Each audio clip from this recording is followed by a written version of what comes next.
Hi, இந்த video எந்த பிராண்டையும் டீப்ரமோட் பண்ணணும் அப்படிங்கிறதுக்காக எடுத்தது கிடையாது. But it is my personal experience which I want to share you all. இன்னைக்கு மார்னிங் நான் இந்த நாப்கினை யூஸ் பண்ணும்போது ஐ சா அ வார்ம் இன்சைட் திஸ். அதுக்குள்ள ஒரு ஹோல். இது இத்தனைக்கும் இந்த நாப்கின் வந்து டபுள் பேக். லோகோ பார்த்தாவே தெரிஞ்சிருக்கும். It is a Stayfree double excel. So இது வந்து லாஸ்ட் மந்த் நான் வாங்கிட்டு வந்து வச்சது. இந்த பேக் டபுள் பேக்டு. இது ஓபன் பண்ணி எடுக்கும் போது உள்ள இருந்து அந்த வார்ம் வெளில வருது. You can see here. So அந்த ஹோல்ல இருந்து அது உயிரோட இருக்கு. இது செத்து இருந்தா கூட பரவாயில்லைங்க, அது உயிரோட இருக்கு. I literally fell very bad. இது எனக்கு எப்படி இதை எடுத்துட்டு போறதுன்னு தெரியல. So just first thing I want to make sure is, ஏன்னா இப்போ 12-13 இயர்ஸ்லயே பொண்ணுங்க பெரிய பொண்ணுங்க ஆயிடுறாங்க. They is not aware of such things. அதெல்லாம் பாக்குவாங்களான்றது தெரியல. அண்ட் அதே மாதிரி ஒர்க்கிங் லேடிஸ் நம்ம அதிகமா வெளியில போறவங்க எல்லாம் வந்து இவ்வளவு தூரம் கீழே வாட்ச் பண்ணுவோமான்னு தெரியல. But please check it once or twice before using the napkin also as well.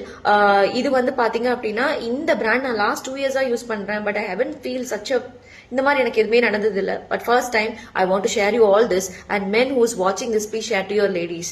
And please napkin use பண்ணும்போது ஒன்ஸ் ஆர் ட்வைஸ் செக் பண்ணிட்டு யூஸ் பண்ணுங்க. அண்ட் எனக்கு லாஸ்ட் 1 மந்த்தா யூடிஐ ப்ராப்ளம் இருக்கு. பட் அதுக்கும் இதுக்கும் என்ன சம்மந்தம் இருக்குமா அப்படின்னா இவ்வளவு நாள் நான் யோசிச்சது இல்லை. பட் இப்போ யோசிக்க தோணுது. But please make sure that before using the napkin also please check it, and such things please share to your friends and family who doesn't aware about such things. Thank you.